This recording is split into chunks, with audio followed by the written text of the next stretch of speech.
आगाज करेंगे कुछ अहम और बड़ी खबरों के साथ। लखनऊ में कॉन्क्लेव में मुख्यमंत्री योगी आदित्यनाथ ने 2027 चुनाव को लेकर बड़ा दावा कर दिया है।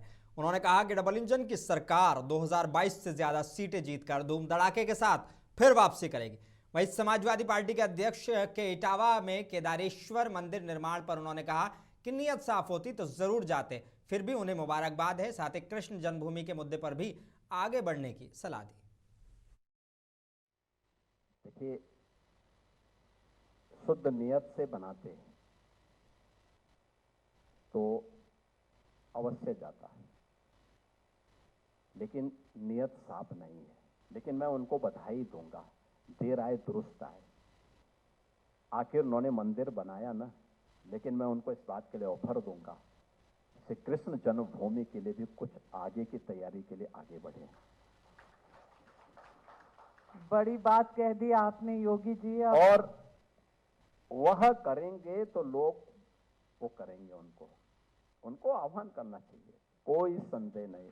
और हम संदेह पालते भी नहीं हैं, शक पालते भी नहीं। मैंने कहा ना कि हम लोग 2022 से भी ज्यादा सीट्स पा करके फिर से यहाँ पर सत्ता में आएंगे। भारतीय जनता पार्टी के नेतृत्व की सरकार फिर से यूपी के अंदर बनेगी। लखनऊ में समाजवादी पार्टी का डेलीगेशन राज्य चुनाव आयोग को ज्ञापन सौंपने जा रहा है। इस पर उप मुख्यमंत्री केशव प्रसाद मौर्य ने कहा कि आयोग के पास जाना हर दल का एक अधिकार है, लेकिन समाजवादी पार्टी बेबुनियाद अफवाह फैला रही है और 2027 की हार से घबराई हुई है। ये तो हर राजनीतिक दल को अगर कोई बात कहनी है तो एक दल के नाते आयोग के पास जा सकता है, हमें तो कोई आपत्ति नहीं है। हम तो यही बात कह ही रहे हैं कि जितना चुनाव आयोग के द्वारा अधिकार भारतीय जनता पार्टी को है, उतना ही दूसरे राजनीतिक दलों को है। लेकिन श्री अखिलेश यादव जी और समाजवादी पार्टी लगातार अफवाह फैलाने का काम कर रही है, दुष्प्रचार करने का काम कर रही है।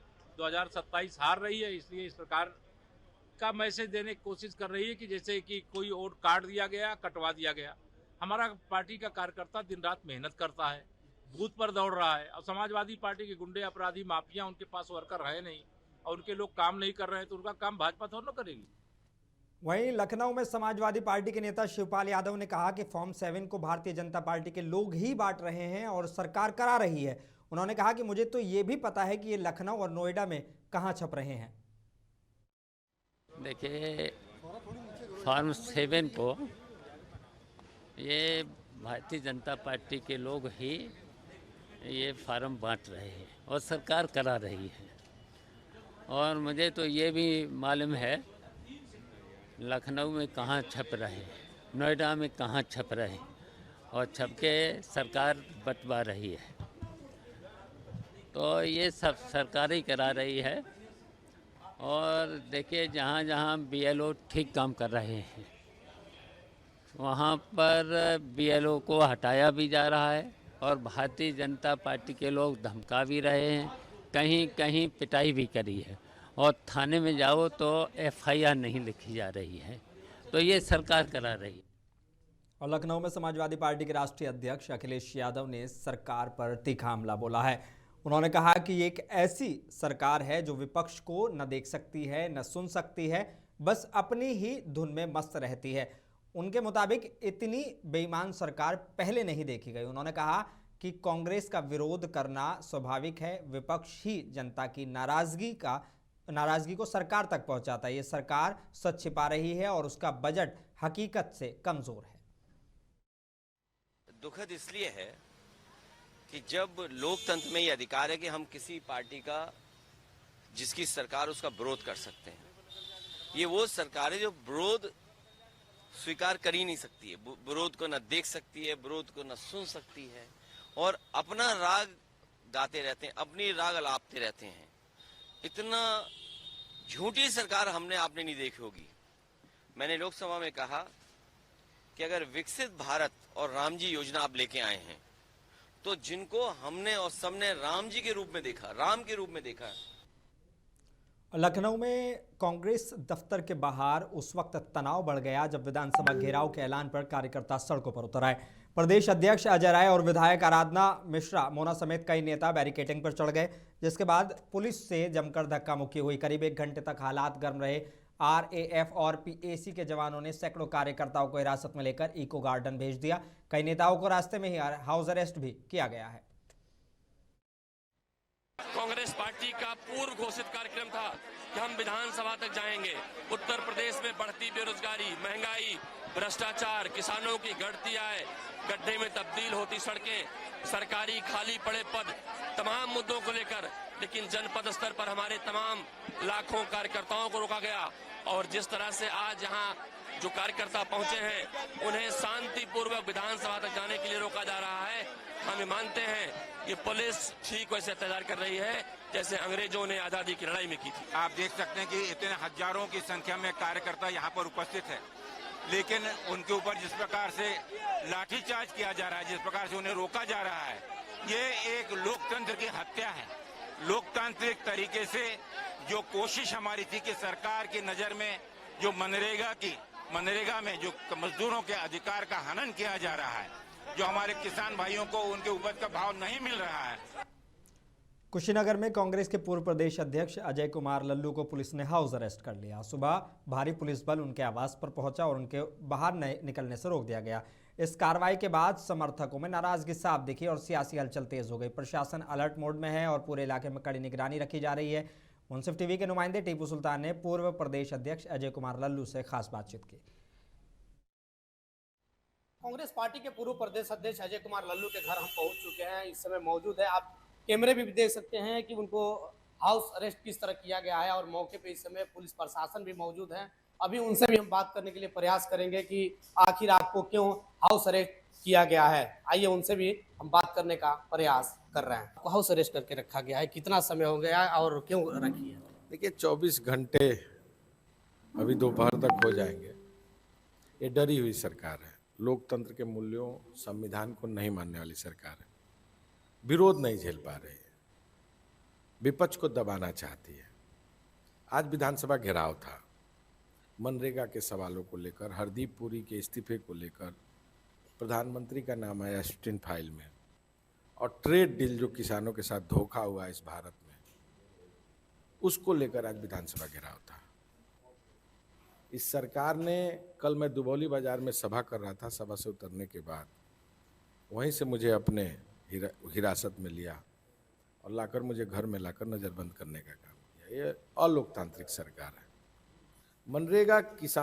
मनरेगा मजदूरों का एक सबसे बड़ा उन्नति और विकास का माध्यम। एक बार नाथूराम गोडसे ने हत्या की गांधी की।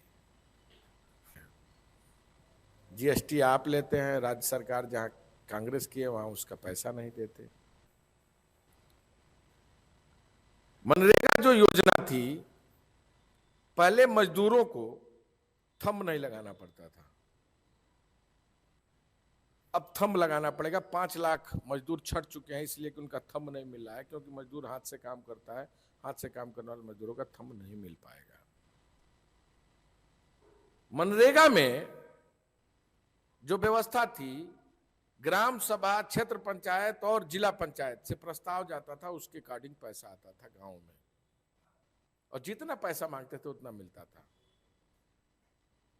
इस गवर्नमेंट में जो जी राम जी बिल आई है, इसमें अब जिस स्टेट में चुनाव होगा वही देंगे। केंद्र सरकार जहां चाहेगा पैसा जाएगा, नहीं चाहेगा नहीं जाएगा।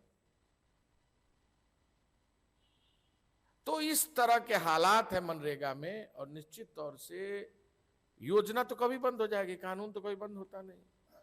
तो सरकार की ये साजिश है मनरेगा को समाप्त करने की। और ट्रेड डील में कपास का खेती करने वाला किसान, तिलहन, दलहन, मक्का, मोटा अनाज, डेयरी, इन सबों के बाजार खोल दिए गए हैं। अमेरिका का किसान यहाँ आएगा, रोजगार अपना सामान लेकर आएगा और बेचेगा, और सस्ते दाम में बेचकर यहाँ किसानों का जो भी पैदावार होगा उसको समाप्त करने का काम करेगा। कुल मिलाकर बीजेपी सरकार ट्रेड डील के अंतर्गत किसानों के साथ बड़ा धोखा किया है। आदरणीय राहुल गांधी जी जब संसद में बोलना चाहते हैं, बोलने नहीं दिया जाता है। लल्लू जी जो कांग्रेस पार्टी के पूर्व प्रदेश अध्यक्ष जी हैं, उनका साफ तौर से कहना है कि जब भी कांग्रेस पार्टी आवाज़ उठाने के काम करती है, योगी सरकार के योगी अपने पुलिस को आगे लगा करके और उसको आवाज़ को दाबने का काम करती है। मुंसिफ टीवी से टीपू सुल्तान, कुशीनगर। 17 फरवरी को प्रस्तावित लखनऊ विधानसभा घेराव से पहले कई कांग्रेस नेताओं को हाउस अरेस्ट किया गया। अयोध्या में पूर्व प्रदेश अध्यक्ष डॉक्टर निर्मल कुमार खत्री को उनके आवास पर नजरबंद किया गया। उन्होंने कहा कि सरकार कांग्रेस से घबराई हुई है और ये तानाशाही रवैया है। साथ ही नसीमुद्दीन सिद्दीकी के सपा में जाने पर बोले 2027 चुनाव से पहले दल बदल का दौर और तेज होगा। निश्चित रूप से लोकतंत्र के विरोध में ये घटनाएं हैं। सरकार डरी हुई है कांग्रेस के लोगों से, वो ये बताता है। और अभी अभी जिस तरीके की सूचना भी मिली है कि विधानसभा का घेराव करने जा रहे कांग्रेस के लोगों पर लखनऊ में लाठी भी चलाया गया है, तो ये सब एक असुरक्षा की भावना है। कांग्रेस के नेतृत्व ने अगर आज लखनऊ में विधानसभा के घेराव किया, आंदोलन घोषित किया, तो उसके पीछे जो भाव था कि जो जनहित के मामले हैं हम उनको उठा सकें, उनकी तरफ हम सरकार का ध्यान आकर्षित कर सकें।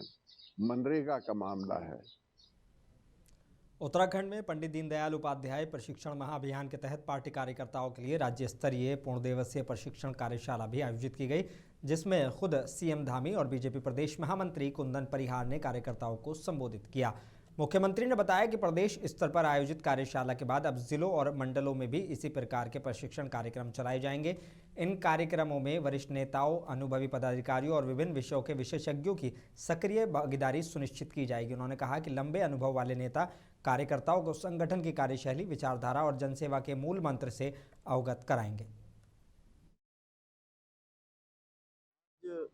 पूरे प्रदेश के लिए जो आगे पूरे प्रदेश में सभी कार्यकर्ताओं का, जनप्रतिनिधियों का और जो हमारे पदाधिकारी हैं प्रदेश के मंडलों के,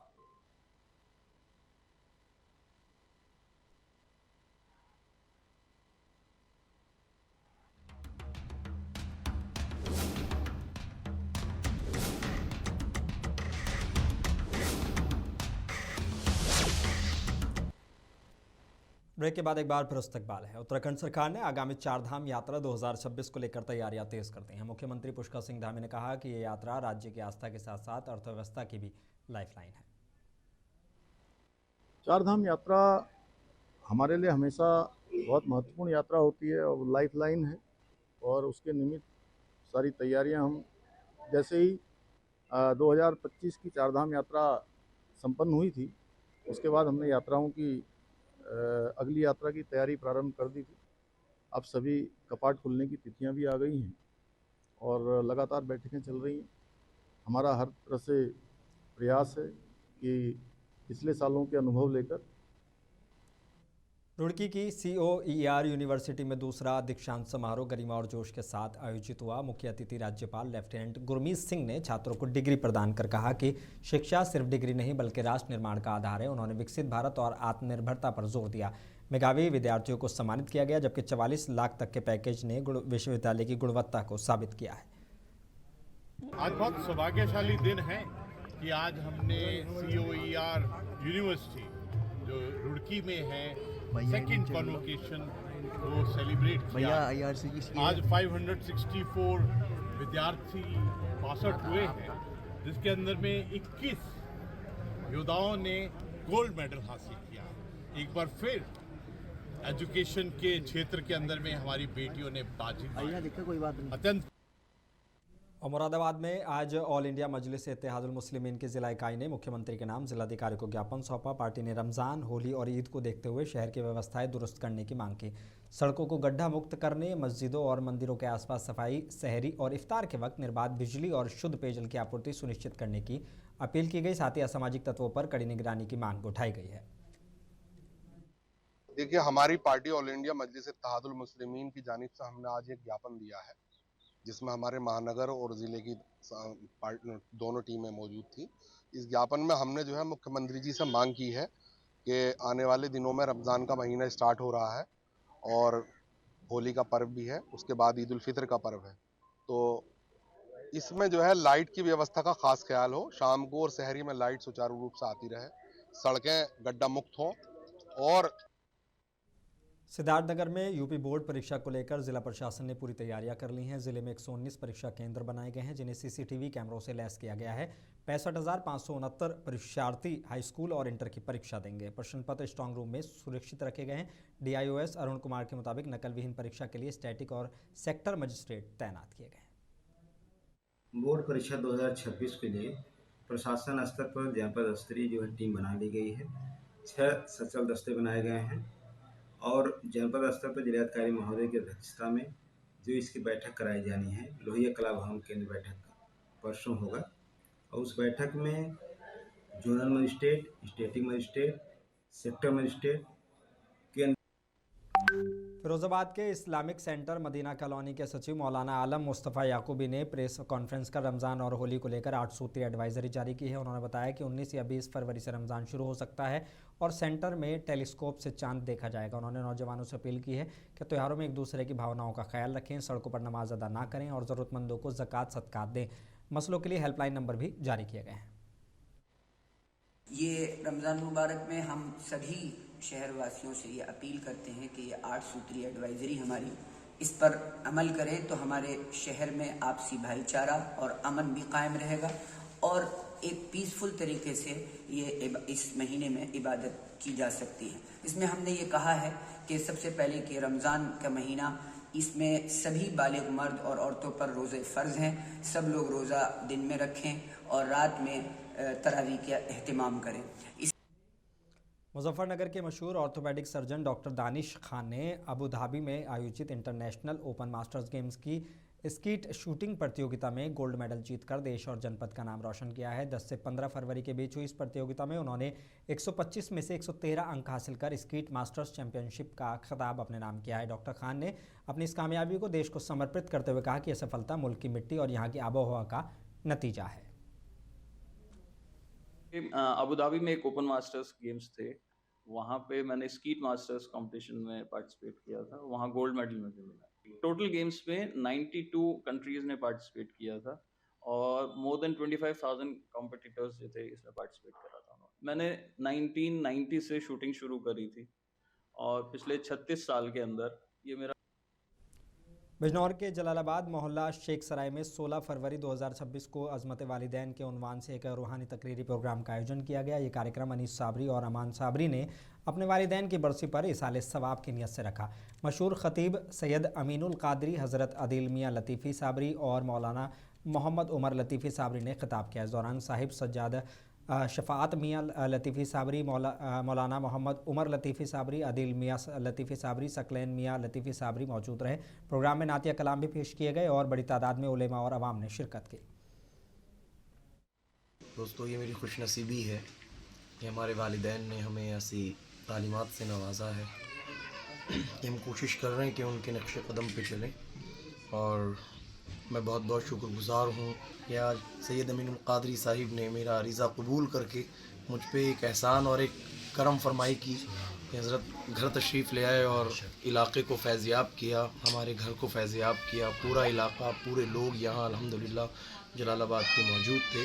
हमारे भाई जनाब अनीस साबरी साहब के वालिद रईस साबरी साहब की बरसी के मौके पर यहाँ पर हाज़िर हूँ और उनके इसाले सवाब के लिए अज़मत वालिदैन के उन्वान से महफ़िल रखी गई थी, जिसमें आप लोगों ने सुना कि नई नस्लों को वालिदैन की फरमाबरदारी का दर्स दिया गया, उनके साथ उसका सलूक करने की तालीम दी गई।